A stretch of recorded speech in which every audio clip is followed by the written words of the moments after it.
You have the stickers? No, I don't have the stickers. Guys, we'll just stop promising you stickers. They're coming. They're coming soon. It got stuck in delivery because Gloucester's delivering them. But don't worry. You guys both had like 2 hot chocolates. The worst stomachache after. 2 hot chocolates for a grown man? Don't do it.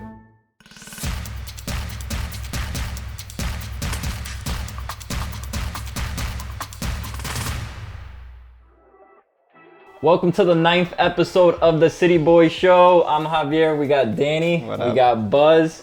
This episode, we're going to be recapping our match against Sporting Kansas City, a cold one. We'll get into it. And then we'll preview our matchup against Columbus Crew. We're back at Yankee Stadium. And then we have a possible major departure on a key member of our team. We'll talk about that later, so stay tuned. But let's talk about the weather. Let's talk about Citi Field. How was it, guys? It was cold, it was rainy, and it was not fun. It was not. I enjoyed Citi Field a lot more the last time we were there versus this time. Yeah, I think everybody was expecting like a big crowd, a big turnout because Citi Field was so popping the first time we went around. Everybody was excited for it, and then that rain came, that weather came, and everybody's like, "Oh, about this game." I mean, I did think it was, you sent that text where, NYCFC tried to do everything to run it back.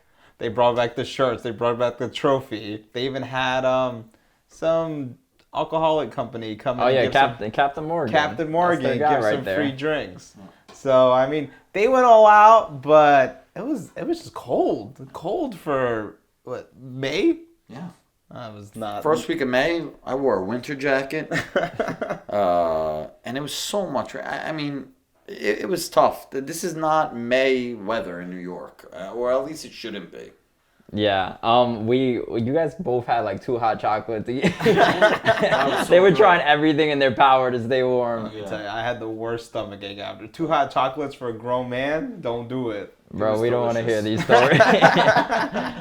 The trumpets at the game were fire, though. Oh my god. Yo, like my hair started raising. I got goosebumps. It was dope. Can we make sure the trumpets are permanent, please? Because every time they started playing the trumpet, that was nice. So talking about the game, trumpets, the trumpets were fire, the game wasn't. It was a boring one. The game ended 0-0 at the end. Barely, we had 74 possession to their 26%, so that was, I guess, decent. But we only had 3 shots on goal, and I wouldn't say they were very dangerous shots on goal, to be honest with you. What went wrong? I know we were missing some major pieces, such as Tati Castellanos. What do you think we could have done better? What do you think was the downfall? Well, I think what I noticed from that game is the Kansas City was not playing that game to win that game. They were playing that game to not lose that game. And it was very obvious. They went in there and they played narrow and they said, we're going to protect this box and let them do whatever they want anywhere else. And that's why we had 73% possession, but we weren't getting the ball anywhere. You noticed throughout the game that when Gloucester had the ball, everyone was scared. It was like, just give me the ball, just, pass it. They were trying to navigate him where to go. You could see he was getting directions from like multiple people. And we just couldn't seem to sync. I mean, I think Tati is a big part of driving defenders away from the other team members. And with Tati not being there, it was tough. And I'm the number 1 Hebe fan, but Hebe looked invisible out there. Yeah, I will say Callens was exhausted from yelling at Gloucester. That first half, he just repeatedly telling them where to go, what to do. And to your point, how they were funneling us on the outside, we were having a lot of success in the first half on those crosses. Yeah. There was plenty of times you were yelling, do it again with Gray, right? Exactly. Crossing it in. And we kind of went away from that in the second half. But, yeah, they really held down the middle of the field. And we couldn't expose any real weakness. I think we had that one real opportunity in the first half. The goalie made a nice save on it. Yeah.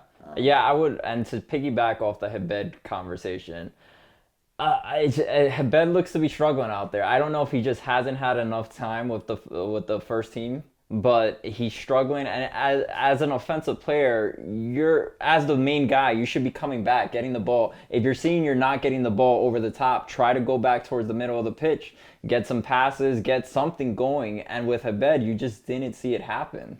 Yeah, he just seemed to be like standing there waiting for the ball to come to him versus him going for the ball. And I can't tell if that's like he was, he hasn't played 90 minutes in a long time. Was he trying to reserve his energy, or has that always been his play? That's a good question. I would hope that he wasn't keeping anything in reserve. I would hope that's the case because, we need a goal. We need to score. We need to step up to start. I don't think that was the case. I think he really is out of place right now. And when we were going into the game, we went to Ebbs prior. We had those amazing seltzers again, which I really like. And we got the news that when we saw the lineup and Tati was out, I wasn't so concerned. I didn't want Haber to start. I understand why we needed to because we needed a forward in there. I was confident in Magno maybe filling in that role, starting Maxi. If there's a plus that I could take out of the game, it was that we got Maxi and Chanel back out there a little bit. Yeah, I would say once Maxi came back in the game, Maxi Morales, you could tell we had a little bit more movement. Yeah. We were moving more towards the goal.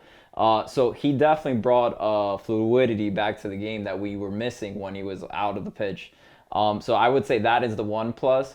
But I guess my major concern is still the big three. Like, we were feeling so confident last week. We're saying, hey, we got so many good guys. And then the moment Tati's gone, it's like we all disappear. So is it that our guys are still just as good, Santi, Talis, and Thiago? Or without Tati as being the core, are we in a tough position? And can it be detrimental to our game? I'm sorry. I was going to say, I do think we still have those pieces. I think Talis played well. Yeah. Okay? He maybe had some points, he gave up the ball, but I thought he played well. I didn't think Santi had the best of games. I know you're very critical of him trying to take on the entire team, which he did a few times. I think when Maxi came in, slid into Santi's, originally Maxi's role, and then Santi's been covering, we got a little bit more. We had those passes. We had some more opportunities. So I think our core group of guys is good, but I think Tati is that important that the other team has to look out for him all game. Yeah, and also I think not having Tati out there, plus not having Hebe at form, right? I think if Hebe has been here since game one, they probably would have played a little differently. Also, I think he would have been much more, the ball might have flowed a lot more when you know where your player is going to be. I feel like if you saw the last few games, there were some beautiful passes where they just knew where their players were going to be, and you didn't have that here. Also, I think knowing that we lost Amundsen game, Amundsen, and having Hebe out, they were like triple teaming Talis Magno the whole game. So it was something where they knew where we were strong, and they were putting a lot of pressure on our players. And Santi, we got to go back to Santi. Yeah. It drives me crazy. The moment, Santi needs to have some patience and realize that he is a distributor. Talis Magno can break ankles. Santi cannot. And I know he did it early when he first joined the team. His first few outings out there, I said, wow, this kid's nasty. But they've seen him now. They have that film, and he just doesn't have the pace for it, nor does he have the movement for it. Where he succeeds is distributing the ball. He's got to stop trying so hard out there. It drives me crazy. Yeah, that's why you frustrated a few times. Oh, man. Yeah. How did we feel about Maxime Chanot coming back? Oh, I made a joke because we're lacking in left back. So when Gloucester came out, basically Callens had to go to left back, and he was having the time of his life driving up and down.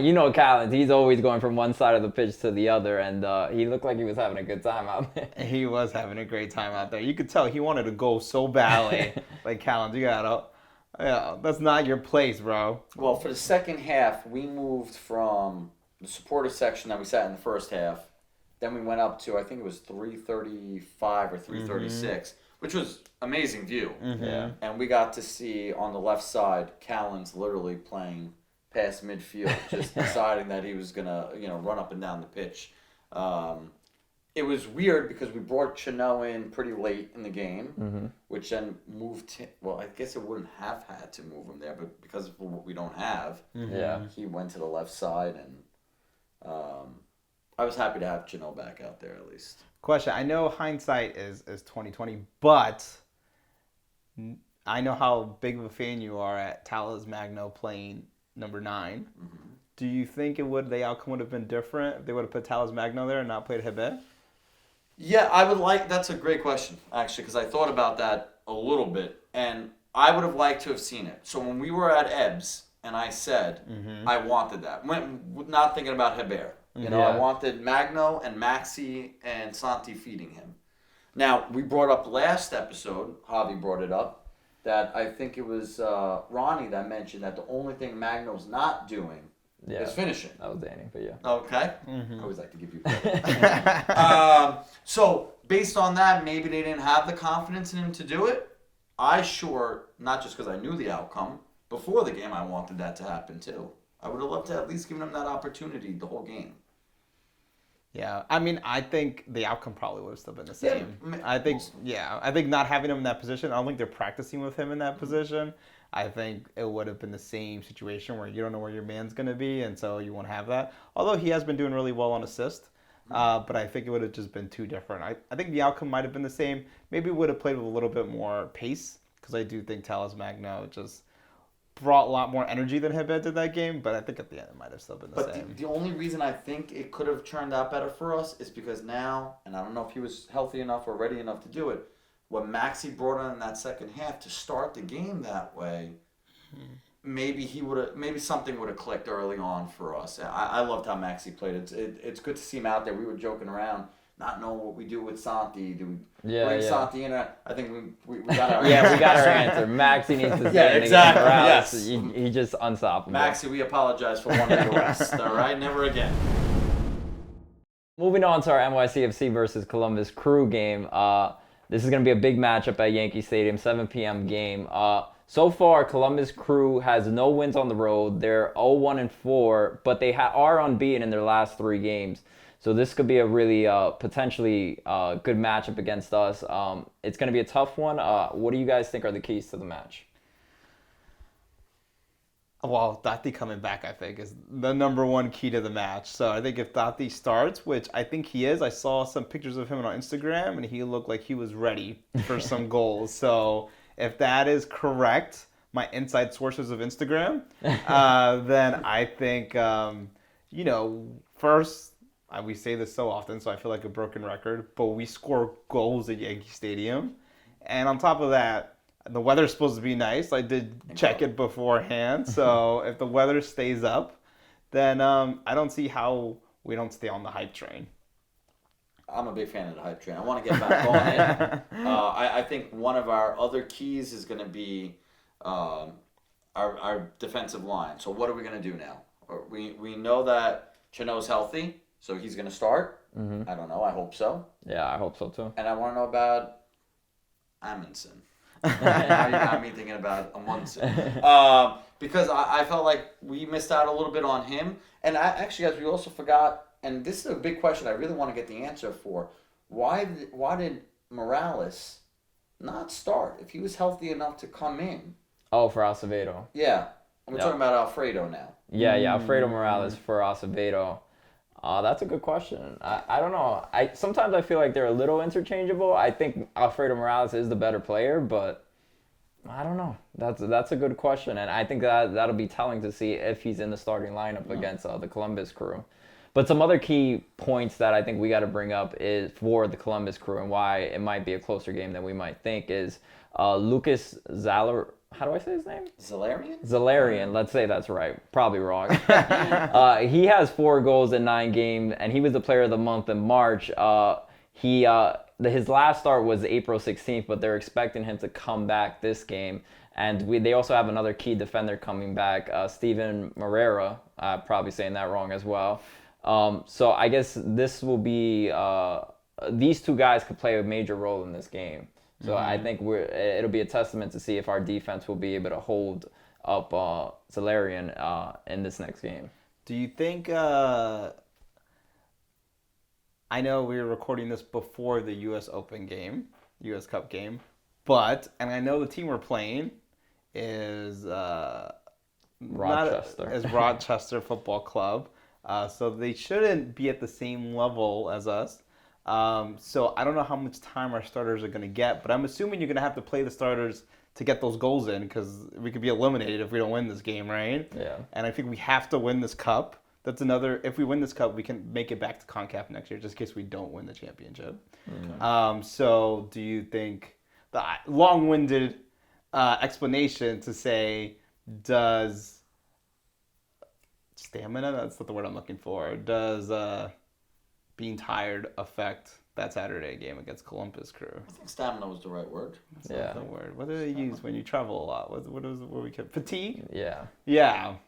But stamina, when we play FIFA, you always see the stamina. That's a good question. I mean, we ran through this with CONCACAF, right? Playing the extra time. I saw a tweet, and mind you, I'm new to Twitter, all right? So I'm learning something new every day there. But If you follow him, he'll retweet you. Just retweet, follow him. I He'll comment, I do whatever, all right? And then I always do at NY City Boys, too. That I saw that Ronnie had mentioned that he's expecting a lot more changes in this lineup, which we expected, right? Yeah, exactly. So I wouldn't mind, let's win, but I wouldn't mind getting some of these other players. I don't want to see Chino in that game. I don't want to see Maxi in that game. I think we have enough quality outside of that we could, put our best foot forward for Saturday. And if I'm not mistaken, NYCFC 2, the amateur squad, or the one right below us, they beat Rochester with their squad. So you would think if we can't beat them and NYCFC 2 beats them, we got a problem, even with our backup. I mean, I still don't want to see Gloucester out there. But, everybody but Gloucester I'm in for. I got my starting 11 as Johnson Gray, Chanot Callens, Gloucester, Alfredo Morales, Parks, Maxi, Santi, Magno, and Tati. Do you guys have any objections to this lineup? Can I go first, Danny? Yes, please. All right, so I just have one change. I would like, if healthy, I would like to see Amundsen in there. And just let Gloucester rest after the game tomorrow. I don't want him to, get tired for that game. Other than that, I agree with the lineup. I don't know if one. I don't think Amundsen will be ready. Unfortunately, but I could be wrong. Hopefully, I am wrong.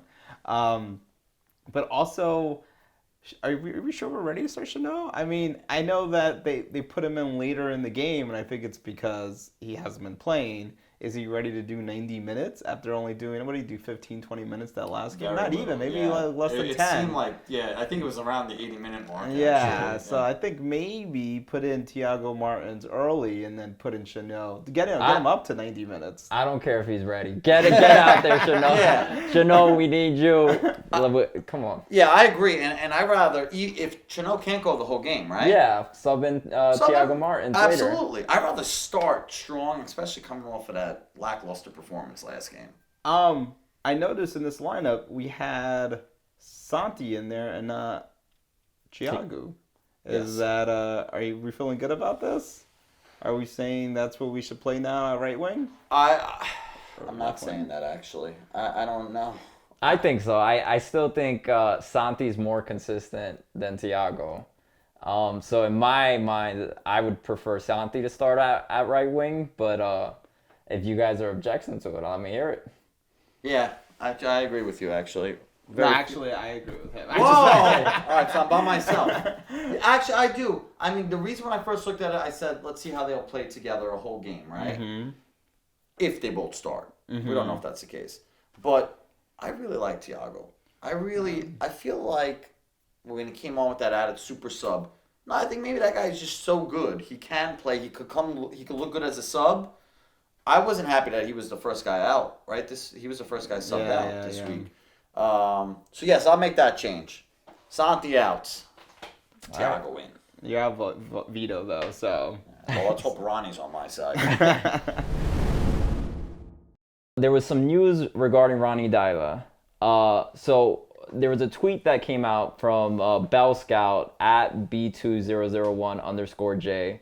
Doesn't have a check mark, so not sure how credible it is, but it started a conversation. It said 3 candidates left for the vacant manager position at Standard League are 2 Germans and a Norwegian. Confirmation that the Norwegian one is current NYCFC coach Ronny Deila. So what do we think of this news? One thing I would say is Ian Paul Joy then followed up saying, "I hear and see all the rumors. I don't mean to be disrespectful to any club, but it's going to take a hell of a lot to convince Ronny Deila to leave NYCFC. The project he has taken on is a long-term one, and the job is by far not done at this club." Do you think there's any validity to these rumors, and would you think that Ronny Deila can go back? Can go to the German league? Belgium league. Sorry. I love Ian Paul George. I like when he says, "I don't want to be disrespectful," but then he's like, "This ain't happening." All right. Listen, I'm not surprised. He won the championship with us. There's gonna be interest in him. Does he have interest in leaving the club? I hope not. I really do. I know sometimes we question some of his decisions, but I think he's a good fit for New York. He's done a good job for us. I'd like to see him, long term here. Now, if a really good opportunity for a big club comes by, could he pass that up? I don't know. Yeah. I'm talking about a Serie A team, a Premier, maybe. But I don't think this is happening. I completely agree. I don't know who Bell 760211 is trying to start problems, but we are not losing Ronny Deila. And I will get his name right just so he stays. Thank you. One thing I will say is that he did coach prior for Celtic, and he was in the European League. So it would feel, especially because he's already had such accomplishments here. He's won the title here. So there's still an opportunity to say, hey, let me go back to Europe and let me prove myself even more. Keep growing my career. Yeah, but I feel like he's having fun here. Yeah. Like, I just feel like... he won the MLS Cup, but I think he really wants to win CONCACAF. I think he wants to win, maybe unrealistic, but the FIFA World Cup, right? if we beat CONCACAF.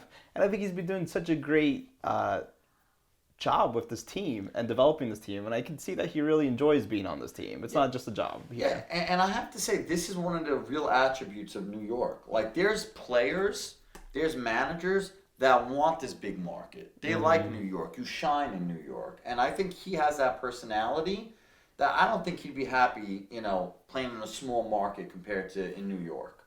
So I think this is a good place for him, a good fit. Our market's not too big right now, but it's growing, and I think he gets to be part of that journey, right? I think he's bringing more awareness to NYCFC. We are the greatest. $5 tickets, though. And be at the game. Market's growing. FIFA predictions time! FIFA got it wrong, sadly. We're back on the losing streak. Although FIFA didn't know Tati was going to be out. That was a last-minute change. That's true. And FIFA didn't know it was going to rain. I got to start including weather in these predictions. I'm going to use the FIFA excuse about Tati later on in the show. By the way, FIFA in 2023 will not be known as FIFA. It will be EAFC. Yeah, I saw that. That was weird. It was gonna cost them $1 billion to keep the FIFA. Is it really $1 billion? It was $1 billion for 4 years. That's for 4 years? For 4 years. Like a rental fee? Yeah, that's what they've been doing. All right, roll the tape. EAFC. Columbus Crew versus NYCFC.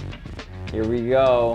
Columbus Crew driving down the up, and he scores. I'm sad. That's not good. Come on, NYCFC. We need to see more. Second half, 57th minute. Santos, he crosses it into Yabia. I think. Right off the crossbar, too. Nah, this is baloney. Oh, there we go. We learn something new every day, guys. Morales pierces it to Tati, which then gives it to Acevedo. Goal! Again, not even celebrating right now. We got to get back on the line. Too late. That's what happened when you score in the 89th minute. 2-1, NYCFC lose. Can we hope FIFA's wrong again, or EAFC? Still FIFA for a couple Are we years. going to have to rename the segment? Nah, we're going to call it FIFA. Prediction. It's still going to be called FIFA in people's heads for like 20 years. For sure. At least for our lifetime, it'll always be FIFA, right? Exactly. Imagine us texting, you down for EAFC tonight? Nah, FIFA. Moving on to our betting with Buzz prediction. It's a sad one today. Yes. All good things have to come to an end. Unfortunately. That includes our winning streak. FIFA did it, and then I followed up twice. So we had no goals scored, so we lost on the over. There is some bright side to that we'll go over in a minute. And we also lost, we took the win, and it was a 0-0 draw. My first defense is I did not know Tati wasn't playing, okay? Understandable. I still would have took both bets. But I'm going to tell you that I didn't know about Tati. So, unfortunately, we lost. So now we're 7-2 in the last 9. We still have a very nice winning percentage, which I still owe you. Yeah, give me some stats so I we got can you, show I the got you, I people. got it. We're off, though. And now this week coming up against the Columbus Crew, Vegas, they lost a little respect for us, all right? For us to win, it's only 170, negative 170. The draw is 300, and the bad guys, Columbus, is plus 380.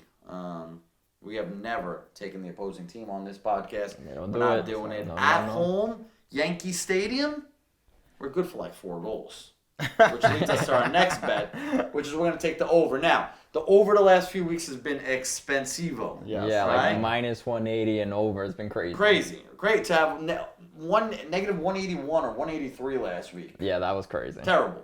This week, it's at a very affordable negative 136. We're going to have beautiful weather. There's no more rain, snow, wind.